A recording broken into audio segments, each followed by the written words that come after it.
The goal was pretty simple. I got a bike that was about 23.5 pounds. I wanted to get it below 20 pounds. And we've been slowly upgrading the parts on the bike to get it down to that goal. The saddle, the seat post, the wheels. We've been getting all lightweight carbon products in order to shave as much weight as possible. But if I'm honest, recently I've been sort of neglecting this project. A couple of months ago, I let the friend borrow the bike. He slipped out on a loose corner and basically broke my saddle. I did make a video about this specific saddle, the Tune Com4 Plus. It was a great saddle, I really liked it, but it definitely was not the most durable one. And he just landed on the side of it and ended up cracking down the back of the sort of wing here. So this saddle's gotta go. And so ever since the saddle broke, I just haven't really ridden the bike because there's no saddle. So today what we're gonna do is we're gonna essentially put the bike back into working order. I've got a new saddle. Obviously, there's a few other kind of maintenance items I want to do.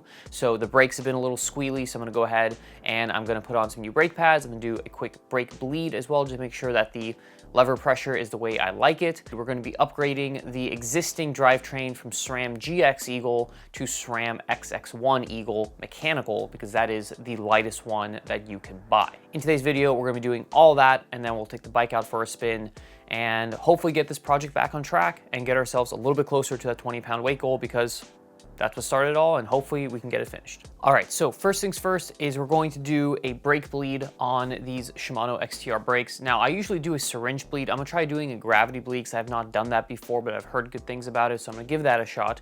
So first thing I have to do is go ahead and take out both wheels, and then I'm gonna go ahead and remove the brake pads, at which point I'll be able to start my gravity bleed.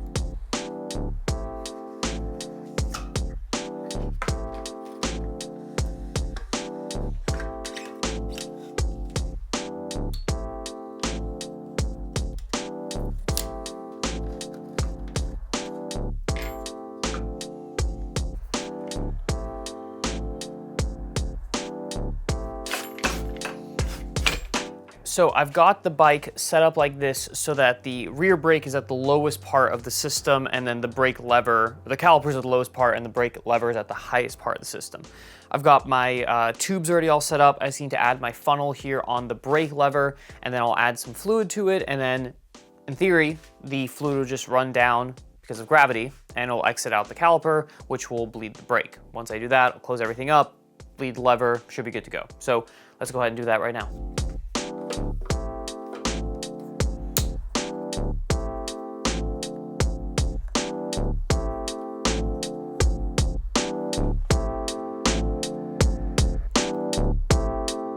You can see quite a few bubbles coming out of the lever here, so this definitely needed at least a lever bleed.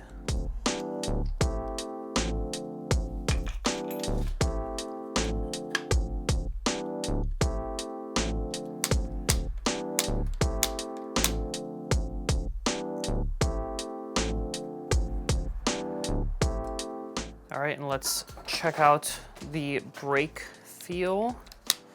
And that feels pretty good, actually. Yeah, that feels nice and tight, kind of how I like it. Yeah, that feels quite good.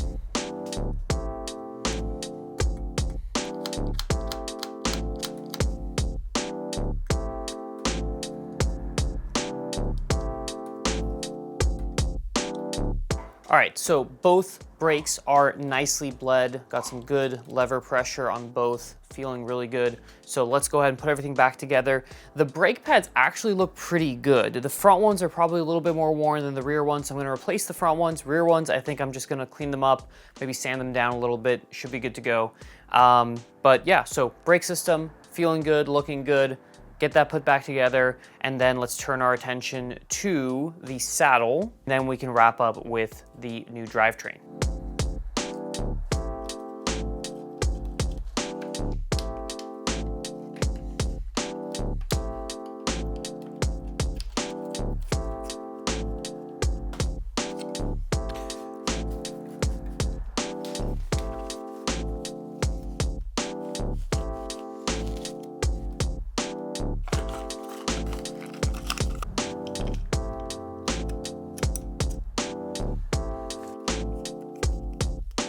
brakes are all good. Before I zip everything up, I'm gonna go ahead and clean off the rotors as well too before I put the wheels back on. But now let's turn our attention to the saddle. So this is my old saddle, the Toon Comvor Plus, which really was a great saddle. It's like 83 grams, super lightweight.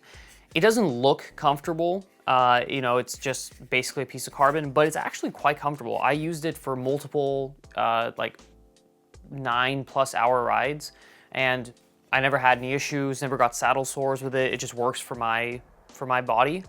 And it has kind of built-in flex because the kind of wings are meant to flex a little bit. So it feels a little disconcerting when you first get on it because you're like, this thing is gonna break. But it didn't until it did, but that's because of a crash, not because of riding it or anything. And honestly, I could probably still ride it. It's just a small crack, but rather be safe. So new saddle is in this box right here. And it is from a company called Savid, which is based out of Spain. And it's called the Alien.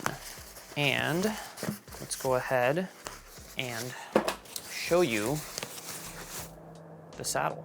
Savid Alien, I've heard really good things about it in terms of the sort of weight weenie world. It is meant for mountain bikes. It is designed to work with mountain bikes, so I'm not worried about that. Obviously, much like the Toon saddle over there, it's lightweight. I mean, it's literally just a piece of carbon. That one even had like a little bit of Alcantara. This has nothing. It's just carbon. Obviously, it is going to be, you know, a bit of a trade-off between durability and weight, as with any weight weenie product, but I'm prepared to accept that cost. So, Savid Alien Short. Okay, it has this sort of little alien logo here. I don't know if I love that, but if you wanted to get it, or actually it's just a sticker. Yeah, I can just pull it off if I want to. I'll keep it on for now. I don't know if I love the alien logo.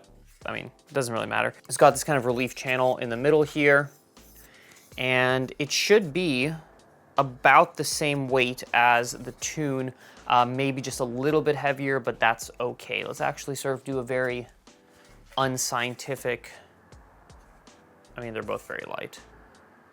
This one might be a little bit lighter. Let me throw these on a scale and tell you whether or not this one is lighter or not than this old one. So here is the old saddle Toon Comvor. I believe it's about 83 grams when I first installed it. Yep, 83.2 grams. Let's take that off and let's check out the Savid Alien Short. And that is, oh, it's 73. It's lighter, actually. Wow. Okay, so this is 10 grams lighter than an already ridiculously light 83 gram saddle. So that's pretty cool. I am saving 10 grams and it's not broken. So let's go install this on the bike. So with these super weight weenie saddles, the issue is that you have to be very, very careful about the torque specs. And so it's important that you read the instructions for the saddle and for the seat post. Now for the seat post here, the max is 3 Newton meters on both of the two little bolts here. For the saddle, the max is 7, so that makes me feel good about this saddle. Let's see if I can't, this is always the hard part, is getting this like that. Okay. So I've got the saddle kind of roughed out to where I want it, but what I'm gonna do now is I'm gonna loosen one of these two supports and put a little bit of carbon paste exactly where the saddle lies, because that'll allow me to make sure that the saddle's not gonna slip even if the torque spec is a little low. We don't want this moving around, so a little carbon paste goes a long way just along the two rails right here. Okay. And that is all torqued up with my Effetto Mariposa torque wrench, which is my favorite torque wrench. I do have a video on a comparison of a bunch of torque wrenches. This one was my favorite because it can fit in these really tight to reach spaces. I'll post the video up above here if you want to check it out. But either way, saddle is installed, looking real nice. Let's go ahead and do the drivetrain next.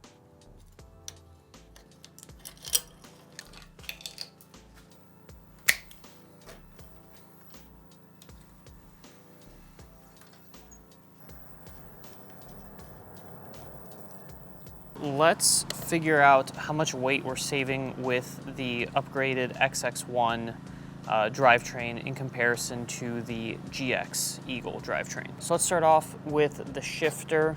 This is the old GX shifter that's been on the bike for a while. That is 106 grams. and then the new XX1 shifter, which has some more carbon on it. This is carbon. I believe the paddle is also carbon. That is 106.7. Is that right? 106.7. Yeah, they are the same weight. So don't buy this. Buy this instead. Okay, how is that possible? Am I missing something? I wonder if it's because of so this paddle is fully adjustable. You can adjust the angle of it, whereas this one you cannot. There must be more material here to make that happen. Let's check out the derailleur. Hopefully save some weight there. 287 on the GX Eagle. Pretty well worn. I've used this now for like 3 years, and whoever owned it before me used it for a while. So yeah, it's been through some scrapes. And then the XX1 271. So you're really not saving all that much weight here. 17 grams on the derailleur and no grams at all on the shifter. So not really a worthwhile thing for weight. Will it shift better? Probably. The X01 Eagle I have on my other bike does shift better than GX Eagle. The biggest weight savings should be in the cassette here. And here I've got the XX1 cassette, which is not only lighter, but it's also gold. And this comes in at 359 grams. I don't have a GX Eagle cassette with me right now, but I believe the GX Eagle is like 450 or something like that. So this is where you're seeing the biggest weight savings. I'll put the actual weight down below. I'll look it up online. But this is where you're gonna see most of your weight savings. So if you wanna save weight, really upgrade your cassette. Forget the shifter and the derailleur at the end of the day. The cassette is where your money's gonna be.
All right, how's it going, everybody?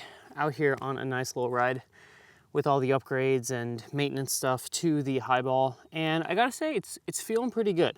I've forgotten how nice it is to ride a lightweight hardtail. You know, you've got almost the same kind of rigidity and speed of a gravel bike. You know, you can ride it on the road without really feeling like you're slogging, but when you get to a trail, it's a whole different beast. The XX1 drivetrain really does feel crisper than the GX. I will say it's not a huge upgrade in terms of weight, except for the cassette. The cassette is a big difference. So, you know, if you're trying to kind of calculate the best bang for your buck, I would say GX drivetrain with the XX1 cassette is probably the way you want to go. But the shifting does feel more immediate, that's for sure. In terms of the other parts, so the Ritchie grips, I forgot to weigh them, but I'll put it down here what the actual weight savings is. I'll go home and get that figured out, but they feel okay. They're not super comfortable, but they're not really uncomfortable either. So it might just be a case of me having to get used to them. So wait and see on those. And then kind of the same story with the saddle, the Save It Alien. That one, it feels comfortable, but it puts a lot of pressure on me. And so I kind of feel it after the ride, if that makes sense. So like while I'm riding it, it doesn't really feel uncomfortable, but then I sort of feel it afterwards. But again, I've only ridden twice on it so far. So I'm hoping that it's just a matter of getting used to it, maybe adjusting the fore and aft a little bit. The Tune was genuinely comfortable for me, so I hope that this one is comfortable too. It just might take a little bit of fiddling or getting used to. So yeah, now that we've got everything back in working order, we can start getting this project wrapped up. So look out for some more videos in the near future. We'll get some more weight weenie parts on this bike here, get it down even closer to that sub 20-pound weight goal, and hopefully crack under it relatively soon. So thank you guys for watching. Catch you in the next one. That's it. See you later.